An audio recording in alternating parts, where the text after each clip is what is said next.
Alrighty, good evening. Here's tonight's speech.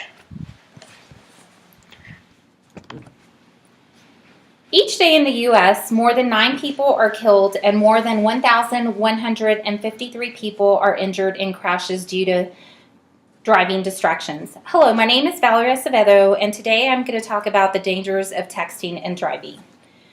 Research from several credible resources was conducted to prove the dangers of texting and driving for today's speech. First, I will discuss the dangers of texting and driving. Secondly, I am going to go over some stats that are related to injuries and deaths as a result of texting and driving. And last, I am going to talk about the solutions and the results imposing texting bans.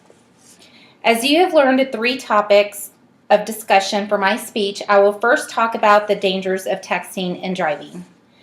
The dangers of texting and driving are astronomical. Texting and driving can not only kill you, it can also kill innocent lives in your path. On June 8, 2015, a report was released stating a Tennessee bus crash that left 2 young girls and a teacher's aide dead. The bus driver committed suicide after a few days as a result of the crash because he could not live with himself due to the deaths. Additionally, a CBS report indicated in October of last year, a 17-year-old Minnesota teen also caused another death. She passed an intersection, a red light, and killed a father and a young child. 11% of drivers 18 to 20 who were involved in an accident and survived admitted to sending or receiving a text while driving.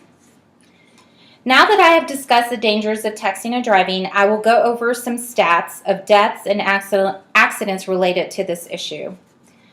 The stats and injuries of deaths of texting and driving has imposed on people's lives are substantial. According to the National Safety Council, texting and driving contributed to more than 200,000 vehicle crashes a year, often causing injuries and deaths. In addition, the National Highway Traffic Safety Administration reported that in 2012, 18% of fatal crashes with 3,328 people killed and crashes resulting in injury with 421,000 people wounded. Those numbers are pretty significant, and those numbers indicate that texting and driving are just not worth it. And lastly, the Virginia Tech Transportation Institution found that text messaging creates a crash risk 23 times more than driving while just not distracted. Since I have given you some brief stats of the injuries and deaths texting and driving have imposed, I will now discuss the solution and the results of banning texting while driving. Imposing cell phone bans in all states can make a significant difference in the number of injuries and deaths. In fact, results indicate that texting bans were associated with 7% reduction in crash-related hospitalizations among all age groups.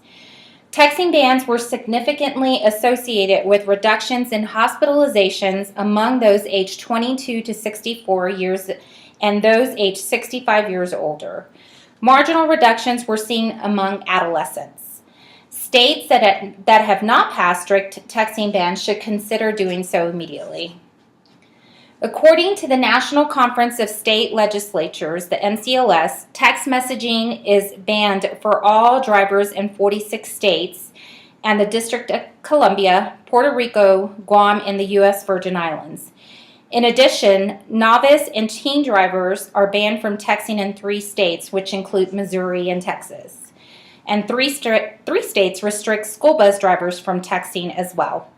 Unfortunately, Montana and Arizona are not on board with this restriction, which is very unfortunate. Now that you have learned about which states have banned texting while driving and the results from imposing such laws, I will wrap up my speech about the dangers of texting while driving. Today, I first talked about the dangers of texting and driving. I also went over the stats of injuries and deaths that it can impose on one's life. And then I finally talked about the solutions and the results from imposing texting bans. Are you guys guilty of texting and driving? Don't succumb to this growing phenomenon. Taking your eyes off the wheel for a split second can turn someone's life around and their families as well. All it takes is one split second. Saving a life is much more significant than responding to a text that can wait until you get to your destination. So my advice to everyone is save a life and don't text and drive. Thank you for your time. Have a good evening.